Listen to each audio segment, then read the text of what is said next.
Bismillahirrahmanirrahim. Assalamualaikum warahmatullahi wabarakatuh.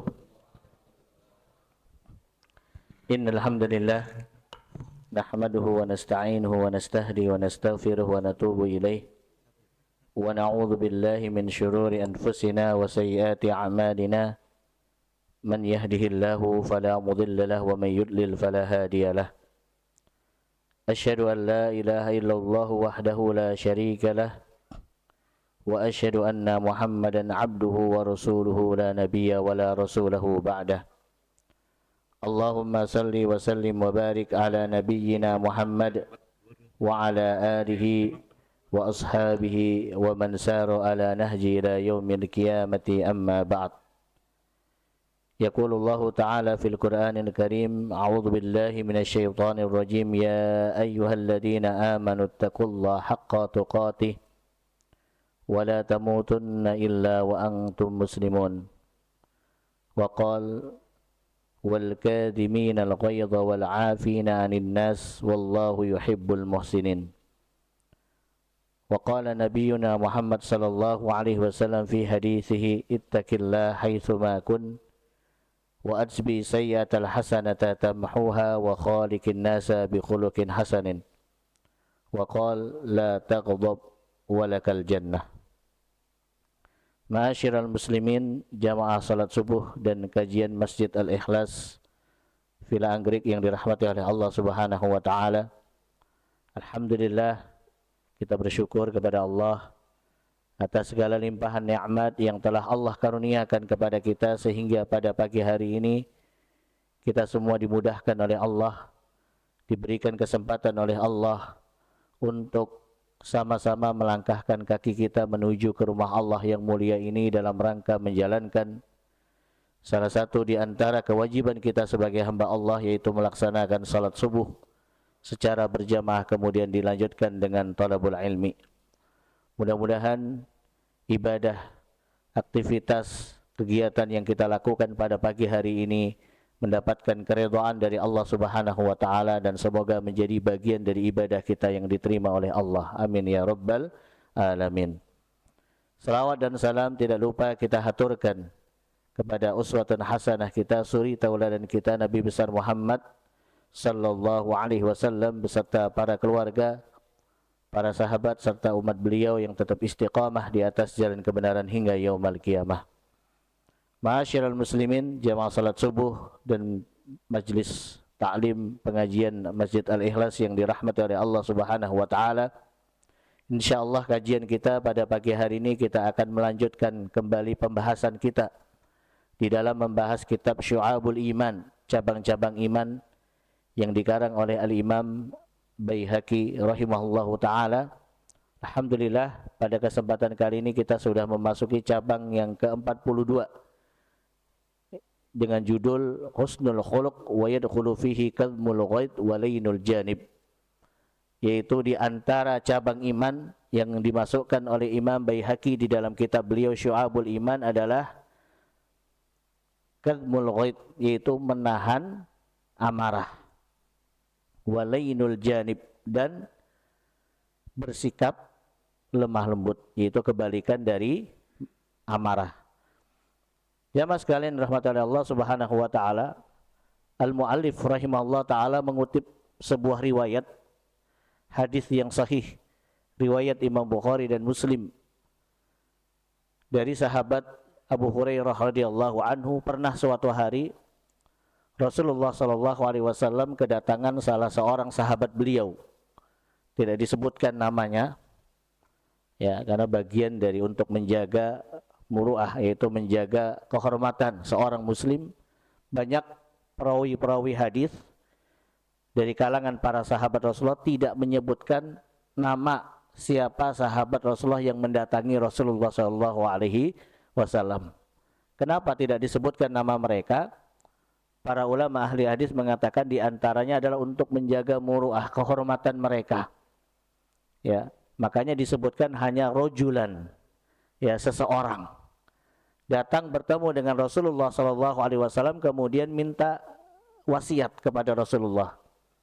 Ya Rasulullah, ausini, berikan kepadaku wasiat. Jamaah sekalian rahmati Allah, kita tahu wasiat itu adalah sesuatu yang sangat berharga nilainya, yang sangat penting.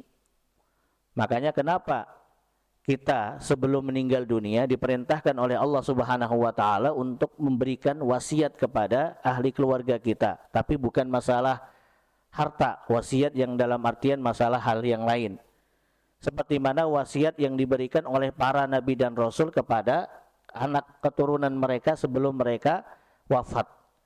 Wa wassa biha Ibrahimu banihi wa Ya'qub ya baniya innallaha astafa lakumuddin fala tamutunna illa wa antum muslimun.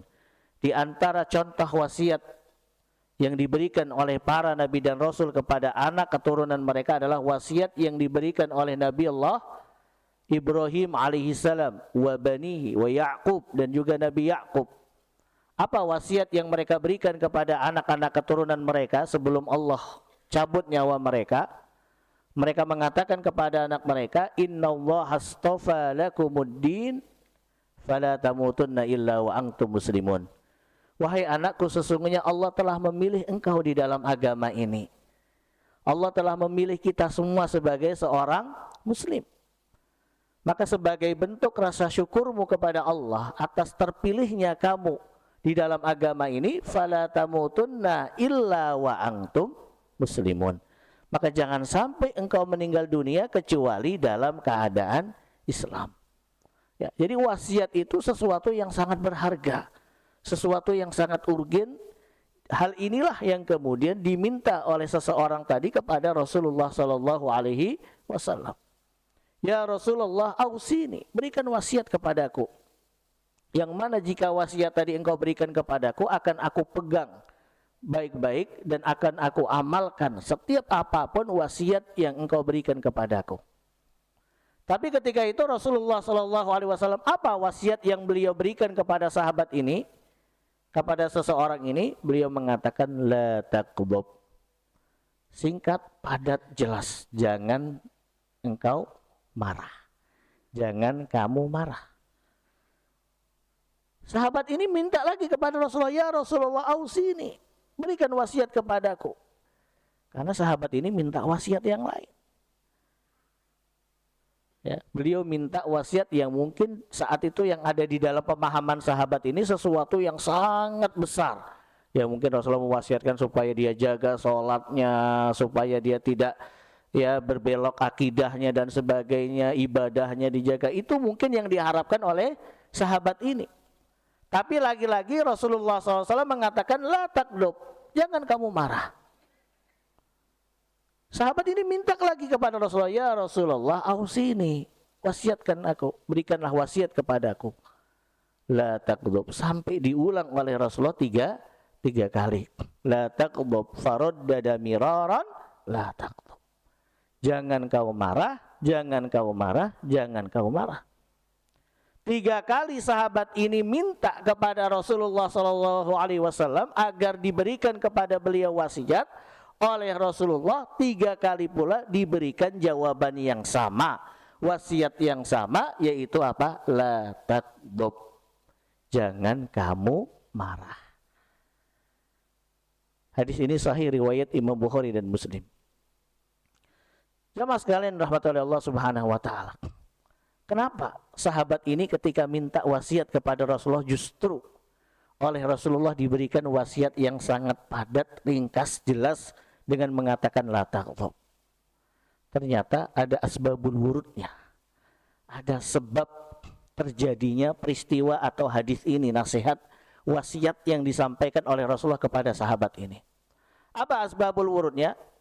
Para ulama mengatakan asbabul wurud hadal hadis, sebab terjadinya hadis ini adalah ternyata orang ini atau sahabat yang bertanya dan meminta wasiat kepada Rasulullah ini adalah termasuk sahabat ataupun orang yang punya karakter pemarah.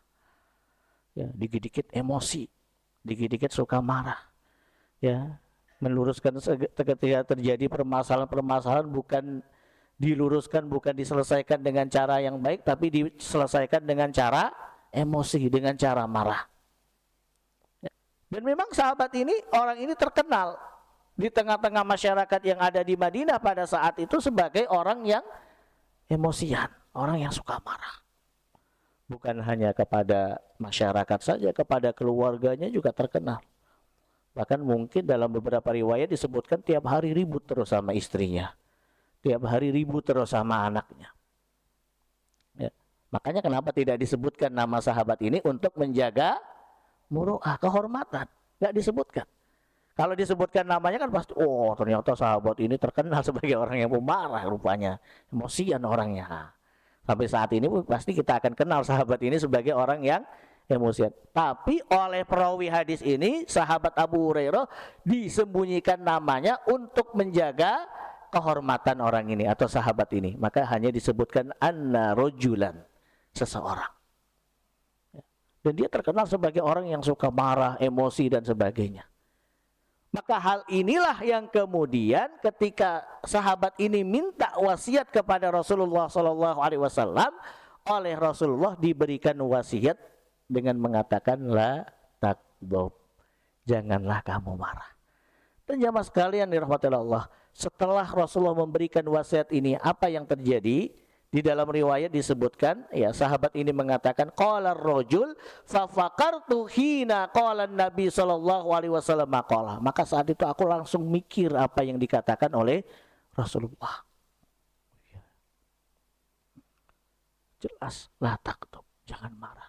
Karena selama ini aku memang orangnya emosi, suka marah. Dikit-dikit marah, dikit-dikit marah, dikit-dikit emosi. Ada masalah apa emosi, ada masalah apa emosi. Langsung mikir sahabat ini. Fafakartu maqala Nabi sallallahu alaihi wasallam. Aku mikir terus apa yang dikatakan oleh Rasulullah tadi. Kenapa ketika aku minta wasiat kepada Rasulullah, yang mana pada saat itu mungkin harapanku aku minta wasiat yang besar dan sebagainya, tapi oleh Rasulullah diberikan wasiat yang sangat padat, yang mungkin mohon maaf dianggap remeh oleh sebagian besar umat manusia. Nah, wasiat apaan, cuma la takdzub doang. Tapi itu ternyata wasiat memberikan pengaruh yang sangat luar biasa kepada sahabat tadi. Setelah Rasulullah mengatakan la takdzub, fa fakartu maqala Nabi sallallahu alaihi wasallam. Aku pikir apa yang dikatakan oleh Rasulullah sallallahu alaihi wasallam, dan apa yang beliau katakan, fa idal ghadab yajmi'u syarr kulluhu. Dan saat itu aku menyadari ternyata amarah, ya, perbuatan marah, emosi itu tidak menyelesaikan masalah, tapi justru semakin memperbesar masalah. Ya, emosi itu tidak menyelesaikan masalah, justru semakin memperbesar masalah. Ini yang dikatakan oleh sahabat. Akhirnya pada saat itu dalam riwayat disebutkan sahabat ini berubah drastis 180 derajat. Yang dulunya dikenal sebagai orang yang emosian, orang yang suka marah, berubah 180 derajat menjadi orang yang lemah lembut. Ini Masya Allah wasiat yang sangat bagus yang diberikan oleh Rasulullah SAW kepada orang yang tepat. Di saat orang itu meminta wasiat, maka hal itulah yang disampaikan oleh Rasulullah kepada orang ini. Jamaah sekalian yang dirahmati oleh Allah Subhanahu wa taala. Al-ghadab ataupun marah, ya, memiliki dua bagian ataupun dua macam. Ya, tapi tidak semua amarah itu jelek. Tidak semua amarah itu jelek. Makanya para ulama membagi al-ghadab, marah itu dibagi menjadi dua macam. Yang pertama al-ghadabu mazmum, yaitu marah yang dicela. Apa marah yang dicela itu? Ya. Wa hadzal ghadab lin nafsi wa hadzal nau' minal ghadab hadarana minhu Nabi Muhammad sallallahu alaihi wasallam. Marah seperti inilah yang dilarang oleh Rasulullah sallallahu alaihi wasallam. Yaitu marah apa? Marah yang bukan pada tempatnya.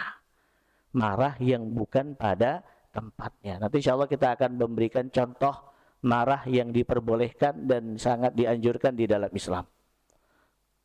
Contoh marah yang bukan pada tempatnya, ya, adalah marah yang tidak sesuai dengan syariat Islam. Ya, tidak sesuai dengan syariat Islam dan marah yang tidak sesuai dengan yang dianjurkan oleh Allah Subhanahu wa taala dan Rasulnya sallallahu alaihi wasallam. Contoh apa?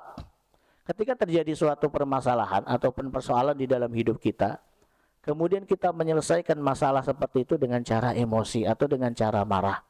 Dan ini sering terjadi di tengah-tengah kita. Apalagi kita hidup di sebuah kota yang besar seperti ini, hampir setiap hari kita melihat orang berantem. Hampir setiap hari kita melihat orang ya terbawa dengan emosinya. Contoh di jalanan misalnya, baru bawa mobil sedikit terserempet motor, langsung naik emosinya, marah, ya kan? Bukan diselesaikan dengan baik, tapi dengan cara berantem. Langsung nantang orangnya, ayo berani enggak? Itu termasuk emosi yang tidak diperbolehkan di dalam Islam. Bukan seperti itu di dalam Islam. Kita menyelesaikan sebuah permasalahan. Bukan seperti itu yang dianjurkan oleh Rasulullah Sallallahu Alaihi Wasallam. Ya. An-Nabi Sallallahu Alaihi Wasallam la yaghdab li nafsihi. Rasulullah tidak pernah marah ketika diri beliau dihina, dicaci, disakiti. Tidak pernah. Contoh apa? Kita lihat Rasulullah SAW ketika beliau berdakwah di kota Mekah selama kurang lebih 13 tahun. Apa yang beliau dapati saat itu? Cacian, makian, hinaan. Bahkan ketika beliau sholat, beliau dilempari dengan kotoran. Kita pernah enggak sholat di Masjid Al-Ikhlas, mohon maaf, dilempari kotoran sama orang? Enggak pernah, alhamdulillah. Rasulullah pernah mengalami hal yang demikian, dilempari kotoran. Tapi apa yang beliau lakukan? Apakah beliau emosi? Apakah beliau marah? Tidak.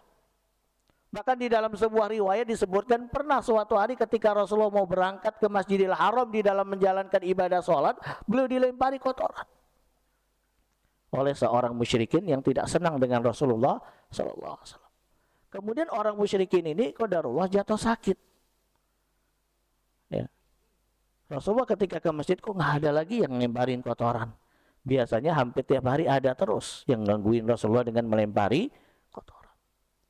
Ditanya oleh Rasulullah kepada masyarakat yang ada di sekitar situ, mana orang ini kok nggak kelihatan lagi? Biasanya kalau saya ke masjid suka lemparin saya dengan kotoran. Ternyata diberikan informasi kalau orang itu lagi sakit. Apa yang dilakukan oleh Rasulullah? Beliau datang, jenguk, doakan orang itu supaya diberikan kesembuhan dan kesehatan oleh Allah. Masya Allah. Gak ada satupun sedikit pun rasa amarah di dalam diri beliau terhadap orang ini. Didoakan justru, dijenguk. Akhirnya apa? Terenyuh orang tadi dan kemudian seketika itu juga mengucapkan 2 kalimat syahadat di hadapan Rasulullah Sallallahu Alaihi Wasallam. Dalam riwayat yang lain Rasulullah ketika berdakwah ke daerah Taif bersama sahabatnya Zaid bin Harithah radhiyallahu anhu, datang ke Taif dengan cara yang baik, menyampaikan dakwah dengan cara yang santun, mengajak mereka untuk beribadah kepada Allah, mengajak mereka untuk meninggalkan segala perbuatan syirik. Tapi apa yang terjadi? Apa yang diterima oleh Rasulullah Sallallahu Alaihi Wasallam? Bagaimana respon penduduk Taif ketika mendapati dakwah yang disampaikan oleh Rasulullah? Mereka melempari Rasulullah Sallallahu Alaihi Wasallam dengan batu, dengan kotoran, sambil ya menghina Rasulullah dengan mengatakan majnun, syair dan sebagainya, penyair, penyihir, orang gila, dilempari. Rasulullah lari keluar dari Taif dengan tubuh yang penuh dengan darah. Istirahat di sebuah kebun, datang malaikat penjaga gunung, ya Muhammad, maukah kamu aku timpakan gunung ini kepada penduduk Taif? Kalau Rasulullah pada saat itu mengedepankan emosinya, amarahnya, apa yang dikatakan oleh Rasulullah kepada malaikat tadi? Silakan malaikat, habisin mereka, emosi saya sama mereka. Padahal saya datang ke Taif dengan cara yang baik, justru hal ini yang membuat malah justru mereka membalasnya dengan cara yang jelek. Tapi tidak, hal itu tidak dilakukan oleh Rasulullah. Beliau mengatakan kepada malaikat, wahai malaikat, jangan kau timpakan kepada mereka gunung, fa innahum qaumun la ya'lamun. Sesungguhnya mereka adalah kaum yang tidak mengerti. Rasulullah tidak marah. Beliau justru memiliki sikap lemah lembut. Para ulama mengatakan dari sikap lemah lembut yang dimiliki oleh Rasulullah tadi, apalagi dengan mendoakan mereka penduduk Taif pada saat itu, Masya Allah, tidak lama kemudian, beberapa tahun kemudian, Allah Subhanahu wa ta'ala menjadikan seluruh penduduk Taif masuk ke dalam agama Islam.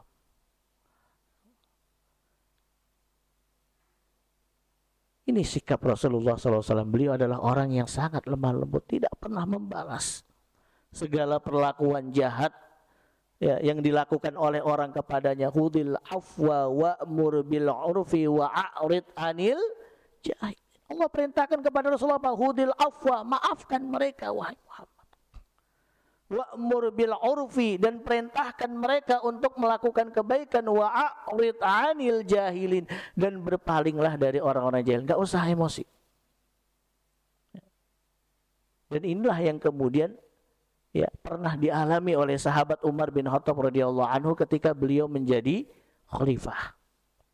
Pernah suatu hari ketika sahabat Umar menjadi khalifah, datang seseorang kepada beliau, wahai Umar, izinkan aku untuk memberikan saran kepadamu. Orang ini minta kepada Umar untuk diperbolehkan memberikan saran. Kemudian sahabat Umar mengatakan, silakan. Kalau kamu ingin memberikan saran kepadaku, silakan. Begitu dipersilakan oleh sahabat Umar, orang ini langsung, wahai Umar, ketahuilah bahwasanya engkau adalah orang yang tidak adil. Ya, suka berat sebelah di dalam memutuskan segala permasalahan. Pokoknya dijelek-jelekin sahabat Umar saat itu sebagai seorang khalifah. Padahal Umar, Masya Allah, dikenal dengan adilnya, tapi dibilang gak adil. Marah enggak Umar saat itu? Marah enggak? Marah. Marah sahabat Umar. Ya. Hampir di dalam riwayat hatta yuqa'u rajul hadza, sampai Umar mau antem, ya kalau bahasa kita hantam orang ini, saking marahnya. Tapi saat itu ada salah seorang penasihat sahabat Umar, yaitu yang bernama Al-Hur bin Qais radhiyallahu an, mengatakan kepada Umar, ya Umar, wahai Umar, wahai khalifah, ingat apa yang Allah katakan, hudil afwa wa'mur bil urfi wa'arid anil jahilin. Berikanlah maaf, perintahkanlah kepada kebaikan, dan berpalinglah dari orang-orang jahil. Hadza huwa rajul jahil ya Umar. Laki-laki ini jahil. Jangan kau marah, jangan kau emosi. Maka saat itu langsung sahabat Umar tidak jadi marah, tidak jadi emosi. Beliau langsung mengucapkan ta'awudzubillahi minasyaitonir rajim, ya Allah, saya ternyata emosi kepada orang yang salah, bukan pada tempatnya. Rasulullah saja sudah memberikan contoh kepada saya bagaimana beliau menghadapi orang yang jahil. Beliau tidak mengedepankan emosi. Contohnya apa? Datang orang Arab Badui ke masjid Rasulullah SAW, kemudian mohon maaf, buang air kecil di masjid Rasulullah. Mohon maaf ya bapak-bapak, kalau ada orang datang, orang asing datang, mohon maaf nih, buang air kecil di sini, marah enggak kita sebagai jamaah Masjid Al-Ikhlas? Marah, apalagi kita takmirnya kan, langsung emosi semua, Pak Budi langsung ya. Wajar, itu manusiawi, kita melihat sesuatu perbuatan yang jelek, kemudian kita marah.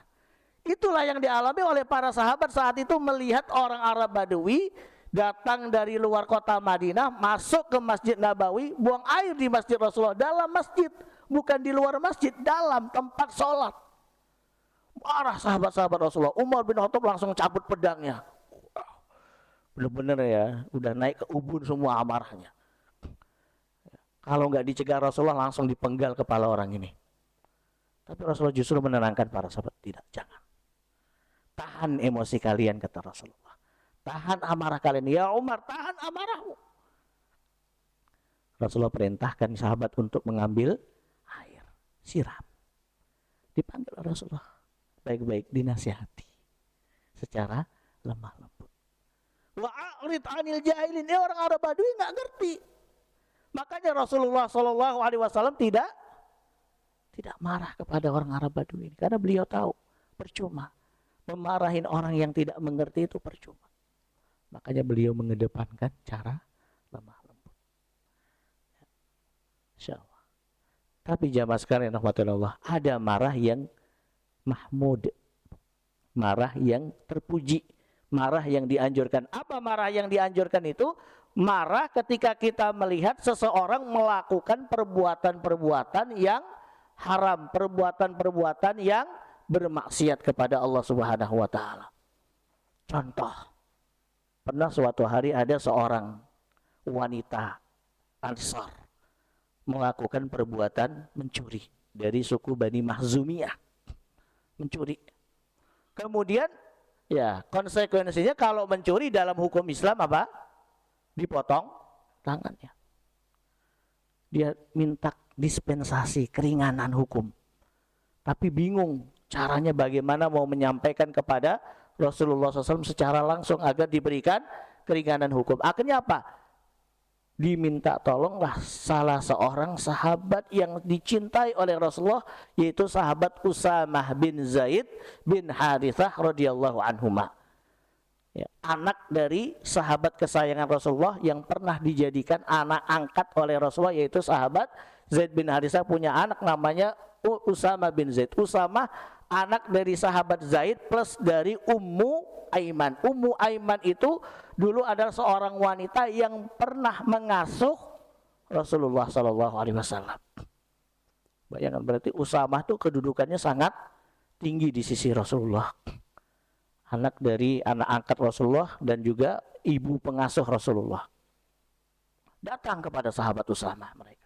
Wahai Usamah, tolonglah kami, bantulah kami. Minta keringanan, dispensasi kepada Rasulullah SAW agar diberikan keringanan supaya saudara kami ini tidak dikenakan hukum potong tangan. Datang Usamah bin Zaid kepada Rasulullah, ya Rasulullah, berikanlah keringanan kepada wanita Mahzumiyah itu agar tidak dipotong tangannya ya Rasulullah. Ya, dengan wajah yang benar-benar mengiba, memelas, kalau bahasa kita benar-benar meminta, berharap kepada Rasulullah agar diberikan keringanan. Harapannya ketika yang menyampaikan kepada Rasulullah adalah sahabat Usamah bin Zaid, Rasulullah luluh harapannya saat itu. Tapi apa yang terjadi jamaah sekalian rahmatullah, ihmar wajhuhu, Rasulullah wajahnya merah, beliau menampakkan amarahnya. Apa yang beliau katakan? Apakah kalian mau mempermainkan hukum Allah Subhanahu wa taala? Marah Rasulullah saat itu, menampakkan amarah. Dan marah seperti ini diperbolehkan di dalam Islam. Kenapa? Li'anna hadzal ghadab, marah yang seperti ini marah kepada orang yang melakukan perbuatan yang tercela. Itu mencoba untuk mempermainkan hukum Islam, dan itu tidak dibenarkan oleh Allah Subhanahu wa taala dan Rasulnya sallallahu alaihi wasallam. Pernah contoh dalam riwayat yang lain, Rasulullah marah ketika melihat ada beberapa sahabat dalam sebuah riwayat, walaupun riwayat ini dhaif, lemah ya, dilemahkan oleh sebagian ahli hadis.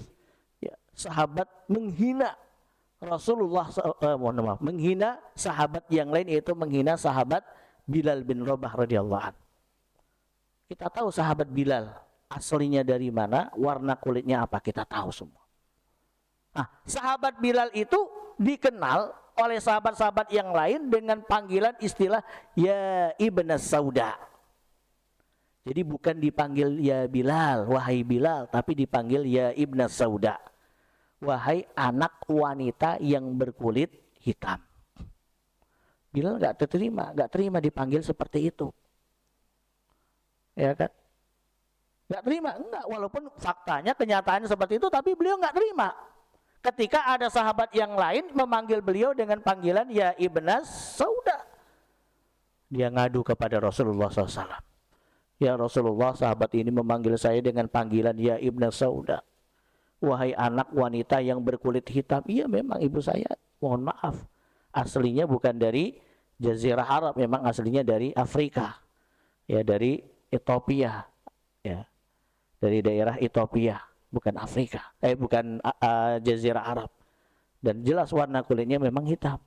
Tapi dia nggak terima, beliau nggak terima ketika dipanggil dengan panggilan ya ibna Sauda. Maka kemudian Rasulullah seketika itu langsung marah. Rasulullah mengatakan, siapa sahabat yang memanggil engkau dengan panggilan seperti itu? Panggil dia. Dipanggil. Datanglah sahabat itu, kemudian Rasulullah marah kepada sahabat ini, apakah kamu menghina sesuatu yang sudah menjadi ciptaan Allah Subhanahu wa taala? Sama saja kamu menghina yang menciptakannya siapa? Allah Subhanahu wa taala. Maka kemudian Rasulullah meminta sahabat ini untuk meminta maaf kepada sahabat Bilal bin Rabah radhiyallahu anhu. Bahkan perawi hadis mengatakan, Abu Hurairah mengatakan, saya tidak pernah melihat Rasulullah ketika itu sangat marah seperti mana marahnya beliau kepada sahabat ini ketika menghina sahabat Bilal bin Rabah radhiyallahu anhu. Ya, jadi marah yang seperti ini marah yang diperbolehkan. Ya, inilah marah yang mazmum.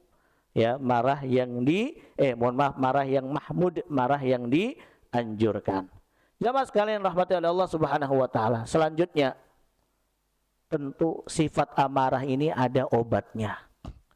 Walaupun sebenarnya sifat asli kita manusia ini adalah apa? Lemah, lembut. Amarah itu bukan sifat asli manusia. Karena kita tahu sifat marah itu adalah terbuat dari apa? Dari api. Dan makhluk Allah yang diciptakan dari api itu siapa? Setan, iblis. Kita manusia diciptakan oleh Allah dari tanah. Kita nih sifat aslinya nggak ada amarahnya. Tapi karena pengaruh dari setan yang membisikkan kita, yang menggoda kita, sehingga muncullah sifat marah, sifat emosi di dalam diri kita. Tapi kemudian oleh Islam ada obatnya, ilajul ghadab, ada obatnya. Bagaimana supaya kita tidak memiliki sifat marah dan emosian. Apa obatnya?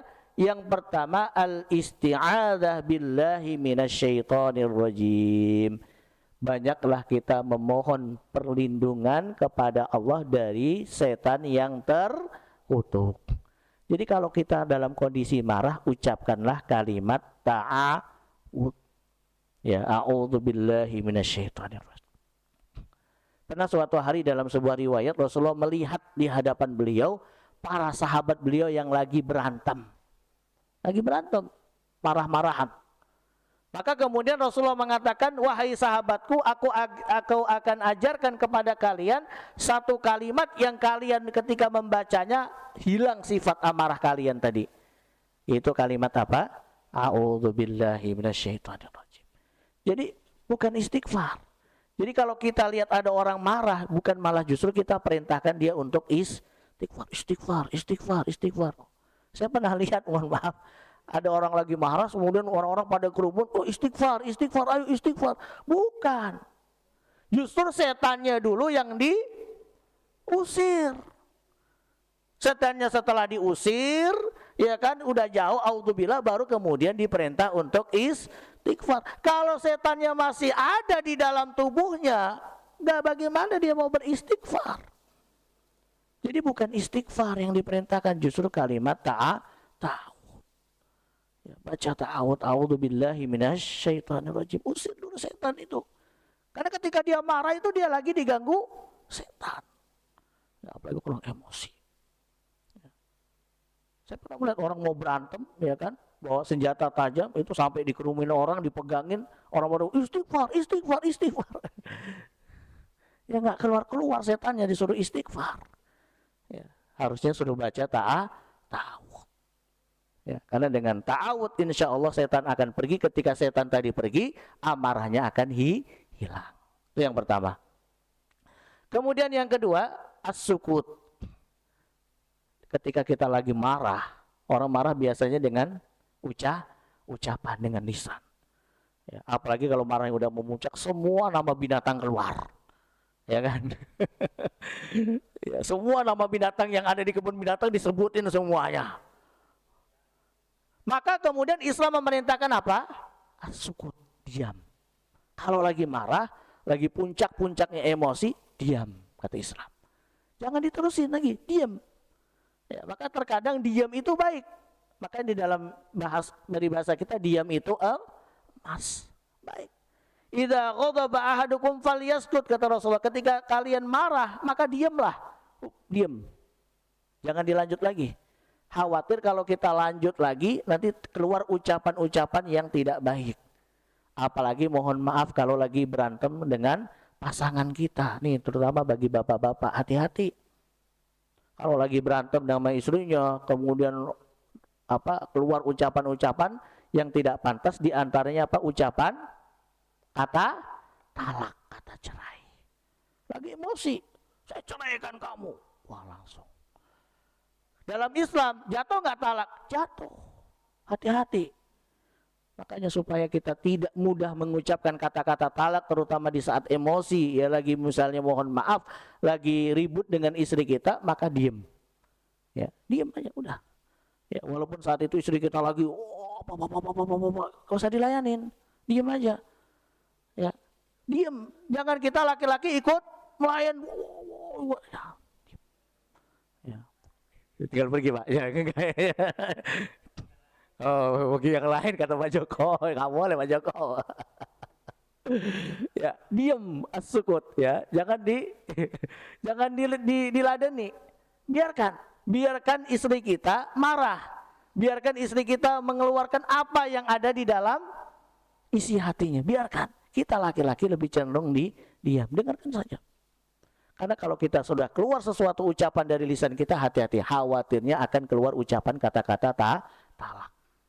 Walaupun mungkin saat itu istri kita, udah ceraikan saya, nggak usah diladenin, nggak usah dilayanin. Ya udah kalau gitu saya ceraikan kamu, enggak, jangan, diam saja. Ya, dengerin apa yang dikatakan oleh istrinya. Maka di sini Islam memerintahkan untuk as-sukut, diam.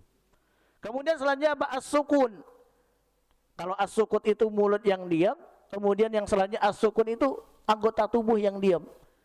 Ya, kalau kita lagi marah, terkadang kita pingin, ya tadi tangan main, kaki juga ikut main dan sebagainya.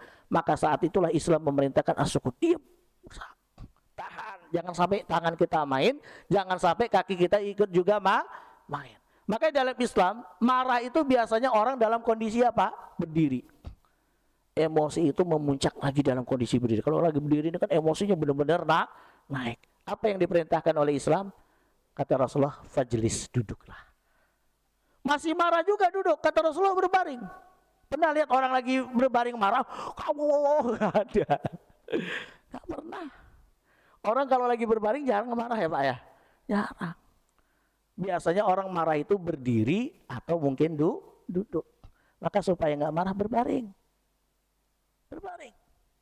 Ya, karena ketika kita berbaring, emosi kita mulai meredam. Ya, nggak ada orang lagi berbaring sambil marah, kecuali mohon maaf kalau dia memang nggak bisa duduk, nggak bisa berdiri, ya kan. Bahkan banyak orang kalau lagi pingin marah berbaring langsung bangkit, bangun. Jangan bangun. Kalau kita lagi baring kemudian kita pingin marah, ya tetap pertahankan dalam kondisi berbaring. Falyattaji, kata Rasulullah. Berbaringlah kamu, karena dengan kamu berbaring itu akan meredam amarah dan emosimu. Kemudian yang selanjutnya adalah hifdzu wasiyati Rasulillah. Ingat dengan wasiat tadi yang disampaikan oleh Rasulullah SAW kepada sahabat tadi. Ingat, la taqdhab, la taqdhab, la taqdhab.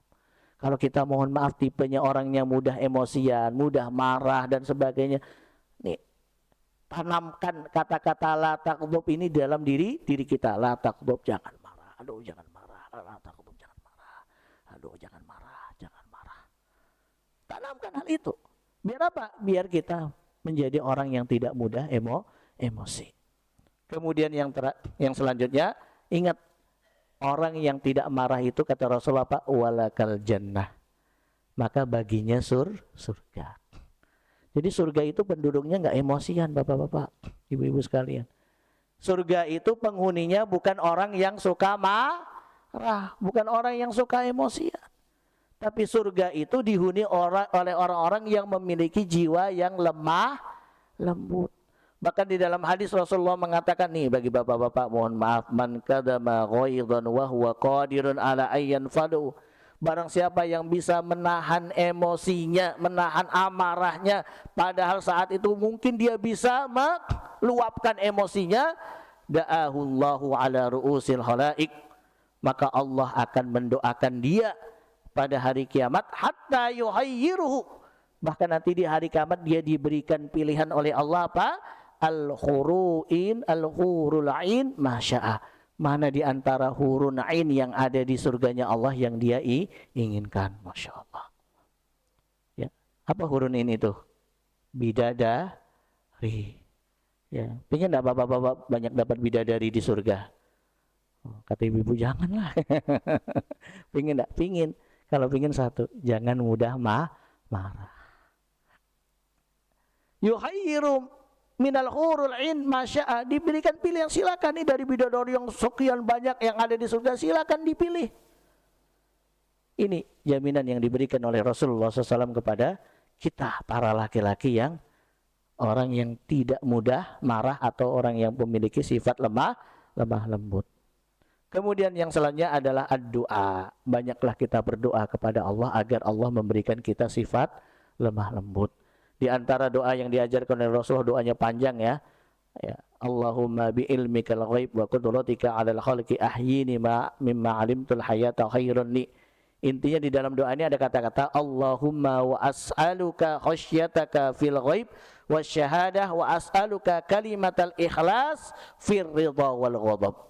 Kita minta kepada Allah agar Allah memberikan kita kemudahan dan juga memberikan kepada kita ya supaya kita tidak memiliki sifat amarah. Ya, kita minta kepada Allah di dalam doa ini. Kemudian yang terakhir al-isra'u 'alal wudu. Ya, ketika lagi marah maka bersegeralah ambil air wudu. Kenapa? Innal ghadaba minasyaiton, karena rasa amarah itu datangnya dari mana? Dari setan. Wa inna syaitana khuliqa minan nar. Setan itu kita tahu diciptakan oleh Allah dari api. Wa inna ma tabarrudun nar bil ma. Supaya bagaimana api tadi padam, yaitu harus dengan air. Fa idza ghadaba ahadukum falyatawadda. Maka ketika di antara kalian ada yang lagi marah, kata Rasulullah, maka bersegeralah ambil air wudhu. Ya, untuk memendam rasa amarah, ambil air wudhu. Ya, begitu lagi marah, begitu lagi emosi, langsung ke kamar ke tempat wudhu, ambil air wudhu. Ya, ambil air wudhu. Kalau nggak sempat ambil air wudhu tadi, lagi dalam kondisi berdiri, duduk. Kalau lagi duduk masih marah, berbaring. Begitu berbaring emosinya sudah mulai meredam, ya, maka bangkit kemudian ambil air wudhu. Setelah itu lakukan sholat 2 rakaat, berdoa kepada Allah. Ya Allah, berikan saya sifat lemah lembut, jauhkanlah saya dari sifat amarah. Wallahu a'lam bishawab. Ini dianjurkan oleh Islam dan ini bagian dari cabang keimanan. Dan lawan kata dari marah adalah lainul janib, yaitu harus bersikap lemah lembut. Allah Subhanahu wa taala memerintahkan kepada kita untuk bersikap lemah lembut kepada siapa? Kepada siapapun. Hatta kepada orang kufar sekalipun kita diperintahkan untuk bersikap lemah lembut. Contoh, Nabi Musa alaihissalam diperintahkan oleh Allah untuk berdakwah kepada Fir'aun dengan apa? Dengan lemah lembut. Idhhaba ila fir'auna innahu tagha. Pergilah engkau wahai Musa dan Harun kepada Fir'aun. Innahu tagha. Bahwasanya Fir'aun itu termasuk orang yang melampaui batas. Faqula lahu qawlan layyina. Maka katakanlah, dakwahkanlah kepada dia dengan perkataan yang layyin. Apa itu layyin? Lemah lembut. Ya, surat Toha ayat 43 dan 44. Bayangkan, kepada Fir'aun saja Nabi Musa diperintahkan oleh Allah untuk bersikap lemah lembut. Padahal kita tahu Fir'aun itu manusia terzalim, paling zalim. Gak ada orang yang lebih zalim daripada Fir'aun. Orang yang paling zalim, saking zalimnya sampai dia mengaku dirinya Tuhan. Dalam surah An-Naziat, ya ini Rabbukumul A'la, dia mengatakan sesungguhnya saya adalah Rob kalian yang paling tinggi. Iblis aja kaget, wah sesombong-sombongnya iblis masih kalah sombongnya dengan Fir'aun. Iblis aja sombong, gak pernah mengaku dirinya sebagai Tuhan. Ini Fir'aun ngaku dirinya sebagai Tuhan. Tapi Nabi Musa oleh Allah diperintah untuk berdakwah kepada Fir'aun dengan cara yang lemah lembut, apalagi dengan sesama muslim, apalagi dengan keluarga sendiri, apalagi dengan sahabat, dengan tetangga sendiri. Udahlah, gak usah berantem lagi lah. Ya sering kali ya ribut sama tetangga, ribut sama teman, ribut sama keluarga, ribut mulu, capek. Ya, mari lembutkan jiwa kita, lembutkan hati kita, bersikap lemah lembutlah kepada siapapun juga. Mudah-mudahan Allah memberikan kepada kita semua sifat lemah lembut, dan semoga Allah menjauhkan kita dari sifat amarah dan sifat emosi. Amin ya rabbal alamin. Mungkin cukup sekian yang bisa kami sampaikan. Kami kembalikan kepada Mas Fandi sebagai pembawa acara.